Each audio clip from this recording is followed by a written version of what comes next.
only had it, I think, if Zalae had made the attack and proc the avenge. So that I think that was a really good spot by Zalae to make sure that he did have a guaranteed lethal had Leadpaint whiffed that turn, or force the shade off the board by making it trade into one of those powerful creatures, either the Mysterious Challenger, well, it had to be the Mysterious Challenger. So really well played, but unfortunately in the end, Leadpaint just got a lot of damage in early and was able to pull out the win.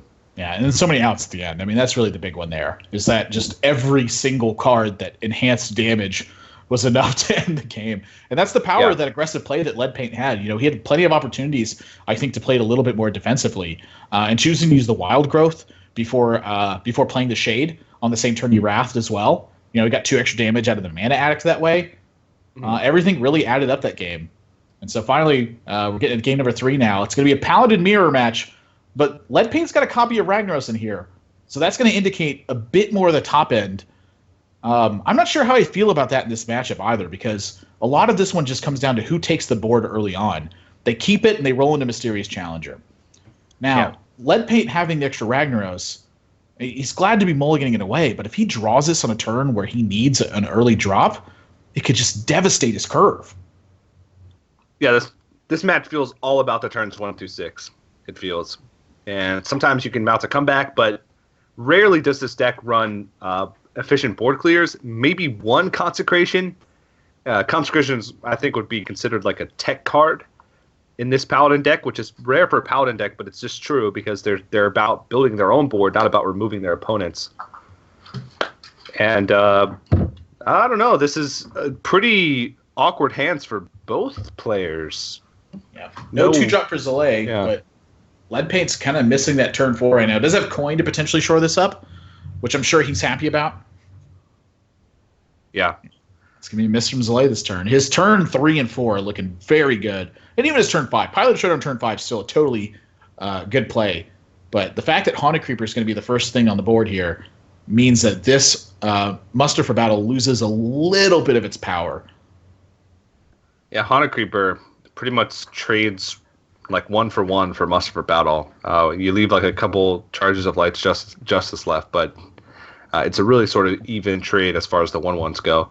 And I mean, he could Coghammer. It gives him like a more powerful weapon with less durability, but I guess making sure that he can separate that damage a little bit more is better in the long run.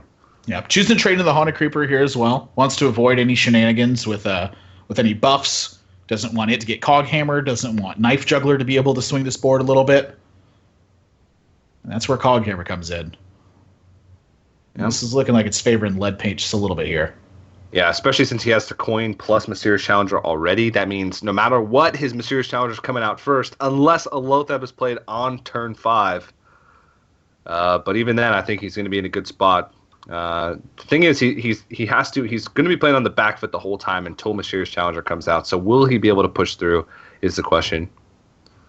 Yeah, Mysterious Challenger is going to look so good next turn. Oh, yeah. Just sets Pilot Shredder and passes, chooses not to attack with Coghammer.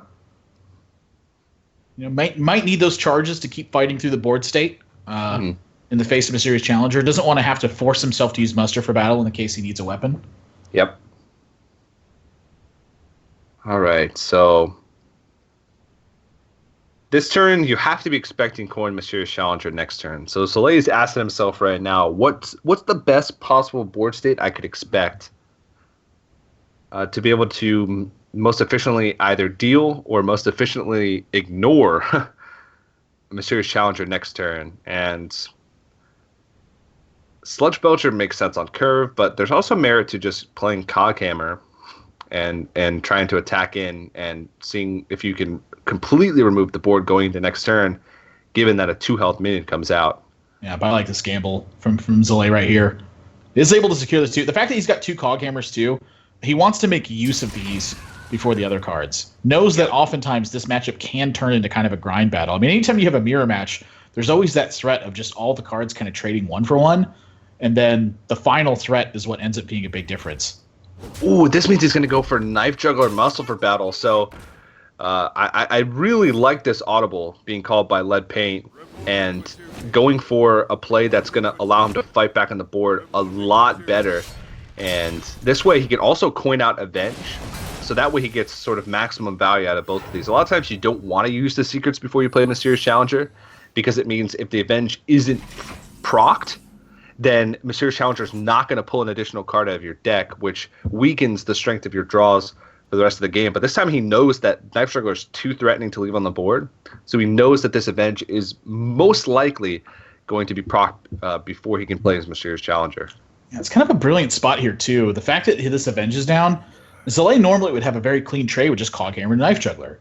But he's thinking about this one and going, what if it's Noble Sacrifice? And so because of that, his play looks like it's better to attack a 1-1 into a 1-1 here. And so can potentially get punished by the Avenge on that side. When the Avenge lands on the Knife Juggler, has to take an extra 6 points of damage. So this secret here kind of changing the dynamic of this turn. I mean, normally it'd just be super easy. Just attack the Knife Juggler. Here we go. The Avenge procs and... Knife Juggler. Hey, there it is. You could set it down to a 3-3 with that Keeper of Uldamon, but Zalae has spent his entire turn thinking about this. He's got to make a decision now. All right, well, he's going to trade into it, but he's going to throw it on the belt. So that's 6 extra damage that he's taken, and he's leaving 2 minutes on the board. So now this turn from Leadpaint is going to be a Mysterious Challenger, and he does not draw a secret, which is ideal moving into this turn. Avenge would have been like the worst draw in his deck. And it's the full 5. Even Repentance is here. So now Zalae's plays feel a lot trickier. This was kind of a brilliant move here from Leadpaint. He got a little bit lucky on the Avenge, but this is like really in his favor now.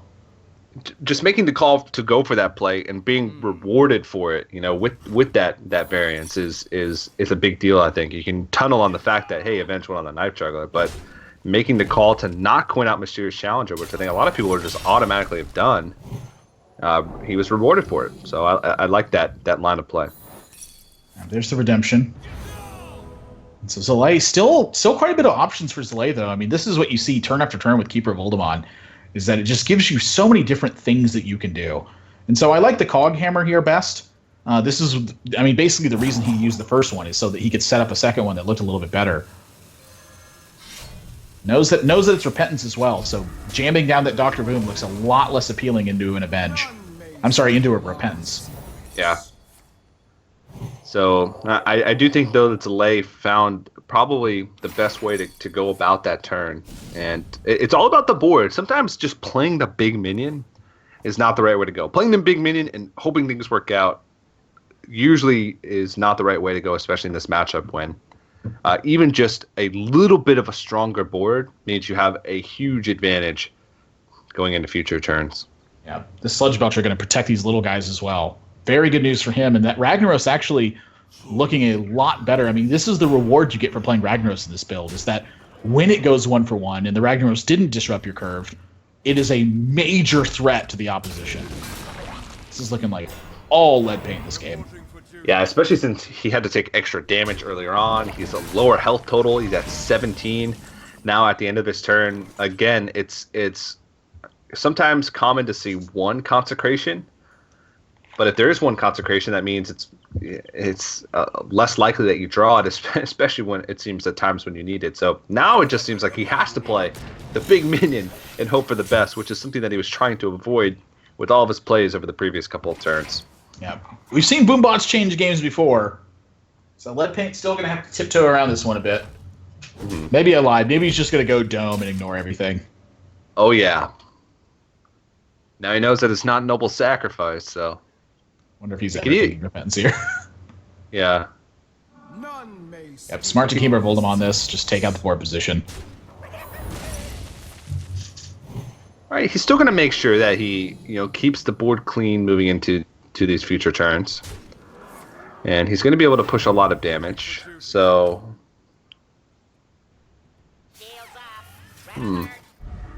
Yeah. Interesting if he doesn't trade into either of these. Okay.